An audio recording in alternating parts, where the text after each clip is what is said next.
இருக்கா? இல்ல நான் போக மாட்டேன். அவங்க தான் நம்ம குழந்தைய தூக்கிட்டு போயிருந்தால கொடுத்துருவாங்க சொல்றாங்கல்ல. தெரியல என்ன நடந்துருக்கு. குழந்தை வச்சிருக்காளா? வீட்டுக்கு வந்துட்டா.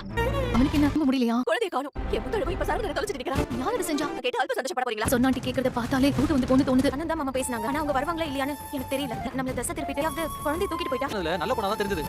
முத்தழகு தானும் வீட்டுக்கு வெளியே நின்று கெஞ்சிகிட்டு இருக்காங்க. என் குழந்தைய என்கிட்டயே தந்துருங்கக்கா, அவ எல்லாமே என்னால் இருக்க முடியாது. ஒரு பக்கம் தானும் வீட்டுக்குள்ளேயே ஒளிஞ்சிட்டு இருக்காங்க. பூமி செம்ம குளவரியோட கதவை தட்டிக்கிட்டே இருக்கவும் தனத்தோட ஃப்ரெண்டு வந்து கதவை திறந்து பேசுகிறாங்க. என்ன ஆச்சு அப்படின்னு சொல்லிட்டு கேட்கும்போது இந்த மாதிரி முத்தழகு அழுதுகிட்டே சொல்கிறாங்க. தனம் என்னோட குழந்தைய தூக்கிட்டு வந்தாங்களா, நீங்கள் பார்த்தீங்களா, இங்கே தான் இருக்காங்களா, உள்ள கதை இருப்பாங்க, வர சொல்லுங்கள் அப்படின்னு சொல்லிட்டு சொல்கிறாங்க. அவங்க இருந்துக்கிட்டு இல்லை தனம் இங்கே இல்லை, அவள் குழந்தைய எடுத்துகிட்டு வரல, ஒரு வேளை குழந்தைய எடுத்துருந்தா கண்டிப்பாக கொண்டு வந்துடுவா, உங்ககிட்டயே கொடுத்துருவா அந்த மாதிரி சொல்கிறாங்க. அதை கேட்டுட்டு பூமி இதுலேயே தெரிலையா உனக்கு, குழந்தைய அவங்க தான் எடுத்துகிட்டு போயிருப்பாங்க அப்படின்னு சொல்லிட்டு சொல்கிறாங்க.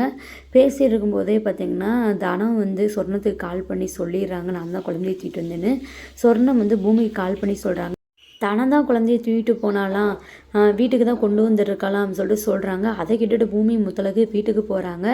சேகர் கால் பண்ணி கேட்கவும் ரெஜினா அஞ்சலி கோயிலுக்கு போகாமல் கூட திரும்பி வீட்டுக்கே வராங்க.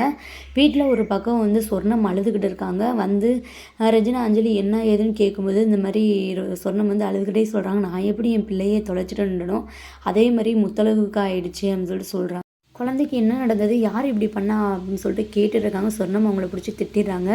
ஏன் முத்தழகு கஷ்டப்படுறத பற்றி நீங்கள் சந்தோஷப்படணும், எவ்வளோ அல்ப ஆசை அப்படின்னு சொல்லிட்டு திட்டி விட்டுறாங்க. அப்புறம் நெக்ஸ்ட்டு சீனில் ஸ்வேதா இருந்துக்கிட்டு அவங்க வரேன்னு சொன்னாங்க, வருவாங்களா இல்லை நம்மளை திசை திருப்புறதுக்காகவே சொல்லியிருப்பாங்களா அப்படின்னு சொல்லிட்டு சொல்கிறாங்க. முத்தழகு அழுதுகிட்டே இருக்காங்க. முத்தழகு ரொம்பவே கஷ்டப்படுத்துற மாதிரி அஞ்சலி